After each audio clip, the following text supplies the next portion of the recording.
Très bonne position, troisième est une bonne place. Vous Il vaut êtes mieux être troisième que deuxième. Avec Lindauer. Avec Lindauer, 35 secondes. Alors comment ça va être Aujourd'hui on va reprendre 20 et demain on en reprend 40. non, on est très bien positionné. On attend de voir le Team Somme et Crève-Cœur qui se fasse la guerre et nous on sera au milieu. Ok. Merci.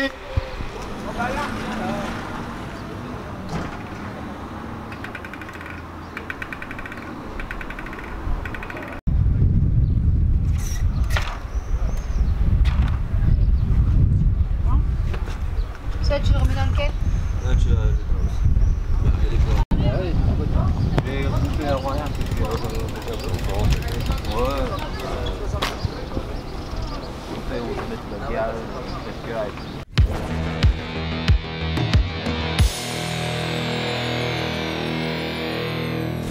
Deuxième étape en ligne de 103 km 700 partant de Formerie, retour ici même à Formerie. L'étape d'hier et le contre-la-montre de ce matin ont désigné le placement des voitures des directeurs sportifs. La première place pour le LC Crève-Cœur, donc avec le classement Paul Sevin, puis la voiture de Pascal Debresse, le directeur sportif du team Fix Secours. Ensuite, l'Est Tourotoise, puis la quatrième place pour la voiture de Marc Levourche, le DS de Kevin Briand. Kevin Briand qui était vainqueur hier. Hier, donc, la première étape à Saint-Just-en-Chaussée. Le CC Verlinghem ne joue pas les trois premiers rôles au classement général, mais tous les clubs rêvent, tous les coureurs rêvent d'une victoire d'étape sur les routes de l'Oise. Donc on écoute Bruno Knokar, le DS de Verlinghem, Verlinghem qui se trouve dans le nord de la France, dans le département du Nord d'ailleurs. Alors Bruno, on est après la première étape en ligne et le contre-la-montre, les choses se dessinent. Comment tu comptes manager? Qu'est-ce que tu as dit à tes gars pour cet après-midi? Pour cet après-midi, ils doivent rattraper le temps perdu, parce que là ils se sont fait un peu piéger dans la première étape avec le coup de bordure. Et ils traînaient trop derrière, donc voilà. Donc là, pour le chrono, ils se sont bien débrouillés. Ils arrivent en 19 minutes, quasiment à 4, donc ça va. Mais là, maintenant, bon, c'est tout, c'est comme ça. La course, c'est la course, et puis ils se sont fait avoir. Bon, j'espère qu'ils vont essayer de rattraper, le retard, et puis on verra bien. Est-ce que tu as un sprinter dans ton équipe? On a un sprinter, mais pas non plus du niveau des meilleurs sprinters qu'il y a sur les routes de l'Oise. Parce que c'est vrai qu'il faut avouer que c'est bien relevé. Voilà, les derniers acteurs émargent pour prendre le départ. C'est la condition sine qua non pour partir dans cette étape de Formerie. Un départ d'ailleurs qui va se faire dans le sens opposé de la caméra, là. Et il faut donner les directives aussi aux motards, et c'est ce que fait Thierry Alphonse. Pour préciser les points particuliers, les points dangereux sur la route, sur le parcours aujourd'hui. Il y avait des travaux qui ont été faits, donc la route, il y a des trous sur la route. Ce qu'il y a, c'est qu'on n'a pas mis de moto, parce que j'ai eu la faute dans la journée, donc c'était pas prévu. Donc il faudra anticiper, peut-être qu'il faudra un moment ou l'autre, être un gars qui est équipé. La caravane publicitaire s'engage sur le parcours, cela signifie que le départ est imminent. Il faut vous rendre sur la ligne de départ, les Amiénois. Et voici la première échappée de cette deuxième étape en ligne des routes de l'Oise 2018, donc avec Maxime Demour de Verneuil-en-Alatte, mais aussi Benoît Potel de Marnier-les-Compiègnes, Benoît Letombe de Verlinghem, Arnaud Fredon du club Clovis-Soissonnais. Voici là en action. Il était déjà en échappée hier avec Affoire et Coé. Le peloton n'est pas très loin, d'ailleurs le groupe a été repris et Fredon est ressorti. Voici la deuxième échappée, elle est plus importante car elle navigue en tête depuis longtemps et elle n'est pas visible par le peloton. Elle est composée de 3 coureurs, Olivier Dulaurent, le 8 donc de Crève-Cœur-le-Grand, le 43 Gignon et le 25 Quentin Dupont. Ils ont environ 1 minute 30 secondes d'avance en ce moment précis, il reste encore 57 km à faire.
la forme elle est là. Hier j'ai eu quelques mésaventures techniques et bon, un peu de péripéties.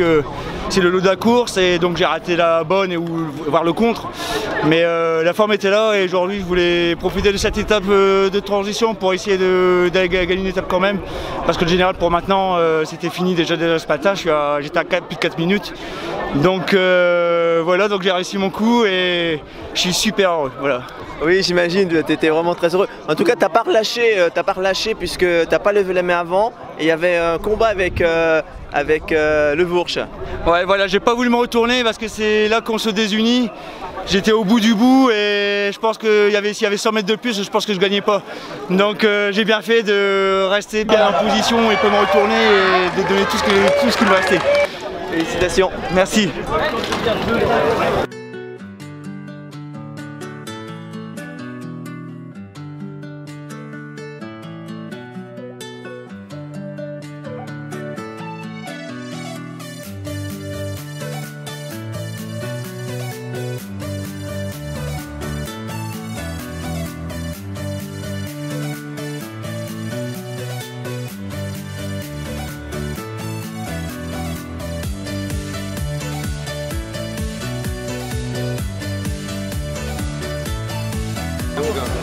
Bravo mec. Allez au podium. Allez. Super. Il t'appelle au podium. On le dit ça ce matin. Allez. Magnifique. Bien. Ça, quand on t'a vu sortir à 10 bornes, j'ai dit putain, Bigboard, comment il va gérer quoi. 10 bornes il a fait tout ça. C'est toi le coach? Oui, c'est pas le directeur sportif aujourd'hui, c'était moi, oui. Alors, heureux je suppose de la victoire de... Moi c'est la première fois que je suis directeur sportif et j'ai une pensée surtout pour Philippe Retourné qui fait beaucoup pour le club. Cette victoire elle lui est dédiée surtout. Merci. De rien. Ça va être Cyril Vignal. Cyril Vignal.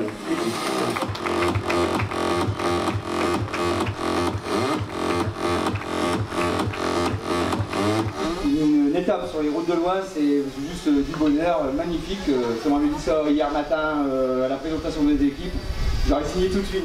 Vignal. Voilà, tu reviens avec le moine.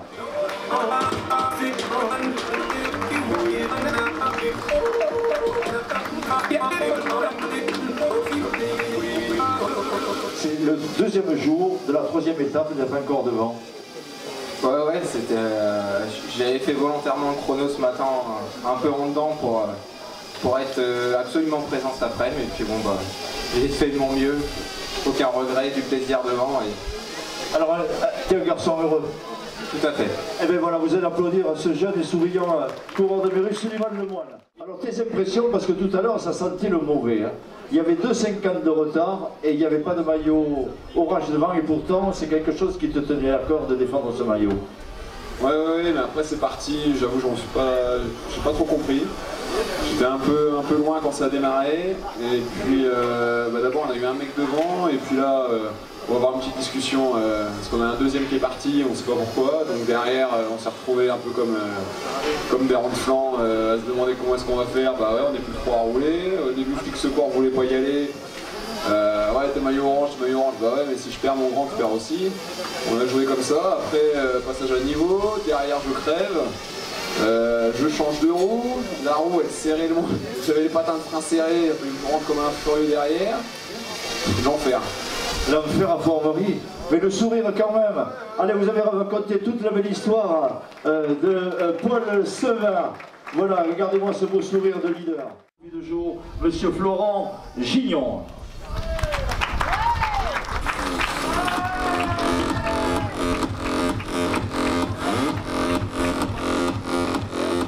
Petite interview et puis après la photo.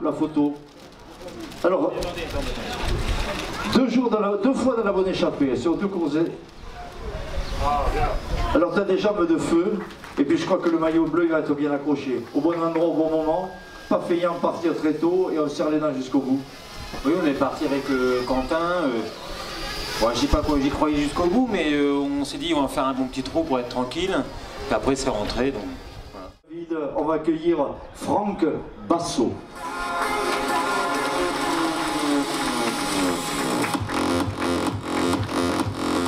Concurrent qui grimpe et qui sprint, c'est quand même curieux. Ah, j'ai fait une mauvaise opération, c'est vrai que quand je l'ai vu partir en échappée, je savais qu'il allait faire les points.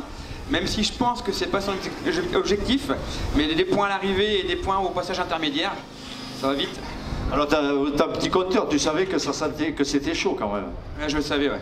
Bon, et donc il te reste là demain, tu lui laisses les grimpeurs, vous arrangez, donc il faut le classement général, je pense que ça va être compliqué, et la défense de votre maillot, c'est vraiment l'objectif. Objectif maillot vert demain, clairement. T'as vu la foule qu'il y avait à Fort-Maurice, t'as eu les frissons en arrivant? Ah, c'est une belle arrivée ici, c'est une belle commune, oui. Félicitations au club de Crèvecoeur-le-Grand, qui le parraine et qui l'équipe. Voilà le grand Geoffrey. Alors ce maillot blanc, je sens que c'est bon. Là, ce coup-là, il va falloir ça va être compliqué de le chercher. Brillant le premier jour, c'était la bonne échappée. Courageux dans le contre-la-montre. Là, tu attends que ça se passe. Et puis demain, tu serres les dents parce que tu joues à domicile. Oui, donc aujourd'hui, c'était l'échappée, elle a pris 3 minutes vite. Donc après, derrière, avec Olivier de Saint-Fucian, on s'est organisé tout de suite à 2 pour rentrer un maximum. Et après, Fixeco, ils ont mis la machine en marche et ils ont mis un peu de temps pour réagir, mais ça rentre sur la fin. Donc,